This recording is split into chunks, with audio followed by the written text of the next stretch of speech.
You wake up in London. It's June 1665, and overnight someone has painted a red cross on your front door, a foot long, dead center. You did not paint it. Above it, a printed paper, "Lord, have mercy upon us." On your step sits a man whose orders are that nobody comes out. Not you, not your wife, not your children. Someone in this house is sick, so the city has sealed the rest of you in with them. 4 weeks, 28 days. Hold on to that number, it's less honest than it sounds. Here is what staying buys you. That cross is lying to you, and the year turns on the lie. Watch the doors. A few on this street stay clean, and the houses behind them are another story. The rules that put it there are printed and public. They begin with you. If anyone under your roof shows a swelling or a blotch, you, the master of the house, have 2 hours to report it. The man you report to is called an examiner, a neighbor conscripted for 2 months at least. Refuse, and you sit in prison until you stop refusing. So you report your family's fever to a man counting the days of his own sentence. And he knows only what he's told. The watchmen arrive, one for the day, one for the dark. When yours goes to fetch your bread, he locks the door behind him and takes the key. The food comes at your own charge if you can pay, the parish's if you can't. The city has thought of everything, except one thing. So who looks at a body and says the word plague? That word belongs to a searcher. Yours is on your street now. From your window you watch her come, an old pensioner widow behind a red wand, 3 feet long, held out so the living can clear the street. The order asks for the best sort as can be got in this kind. 1 parish's hiring paper survives. 2 shillings a week each for the widows Briggs and Mason, ordered to live together in Churchyard Alley, apart from everyone. Every Thursday her lines become the bills of mortality, a penny a sheet. London subscribes to its own death count. You have met her kind. Yours carries a clipboard. Your stomach already knows how this goes. Now run your first morning again, the other way. You never reported. The fever behind your curtain stayed a secret, and last night it became a body. A burial needs a cause in the parish book, and the only hand that writes that line is hers. The parish knows nothing. The only official who will ever climb your stairs is her. She is on your landing now. In your hand, a cup of ale and a groat to double her fee, 1 to 2. Do you offer it? Say you do. The plague in your back bedroom goes into the book as a tidy little case of spotted fever. No cross, no watchman. Plague stopped at your front door for the price of a dinner. That is the story behind a clean door. Your house told the truth. How carefully do you suppose she looked? At summer's end, one story is on every tongue in your street. A newsletter man wrote it down. A butcher of Newgate Market was viewed by the searchers, certified dead of the plague, and laid out overnight for the cart. In the morning he stirred, beckoned his daughter, and asked for ale, because he was cold. Then he smoked a pipe of tobacco. Then he ate a rabbit. And on Sunday he walked to church, to give God thanks. The week's bill, the letter observes, very nearly numbered 1 more. Your street tells it for the laugh. You hear what's underneath. Her word on your family is final. Almost always. Back to the man on your step. The war over your door is fought with him.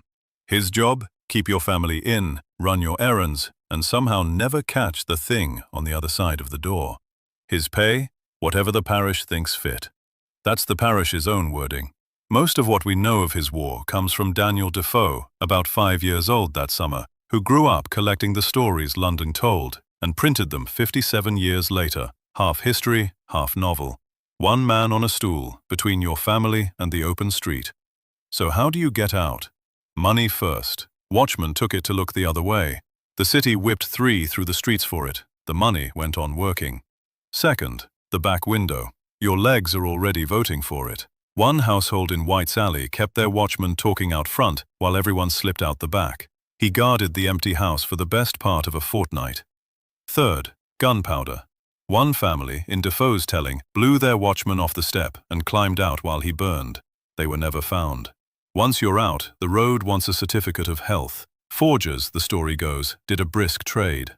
While the watchman lost, 1 trade was winning. Its bills papered the walls, infallible preventive pills against the plague, the only true plague water. Abracadabra shrunk into a triangle and worn as a charm. Remember what fear was selling. Go back to your door. Ask it what you didn't ask the first morning. What is the cross actually saying? You've been reading it as a diagnosis. Read it again. It's a receipt. It says, when the sickness came, nobody hid it behind the curtain. That when the searcher stood on this step, nobody paid her, nobody ran.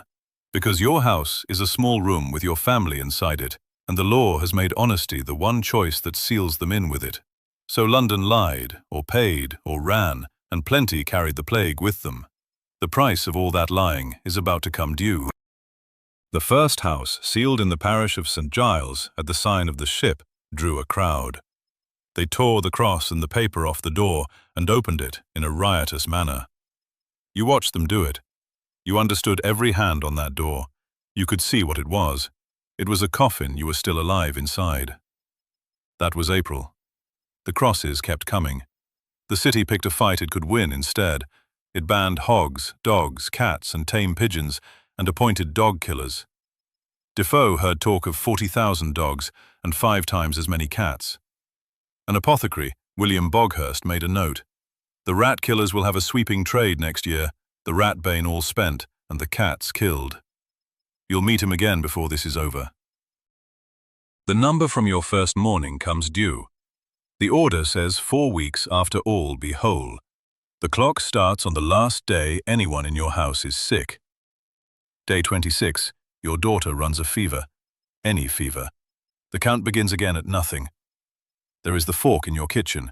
Do you say the word, or do you press your hand to her forehead and say nothing? Feel how fast the answer comes. Defoe tells of a Whitechapel family, days from release, restarted on a visitor's say-so. The inspections that followed carried plague in. Most of the family died. Boghurst was seeing, by his own count, 40, 50, 60 patients a day, holding up the dying with his own hands and calling the shutting of houses often tried and always found ineffectual. The alternative was the pest house. London had 5. About 600 beds in a city about to bury 100,000. Then September. The week of the 19th, the bills record 7,165 dead of plague. The biggest bill yet printed. Pepys feared one August bill ran nearer 10,000, the poor dying too fast to be noticed. Now stand at your window. The stool by your door is empty, your watchman is gone, and the parish has run out of men to replace him. Nobody fetches your bread, nobody keeps you in. By mid-October, Pepys could count 1 apothecary left alive in Westminster. The physicians, he wrote, were dead. What did the cross buy you? Tally it.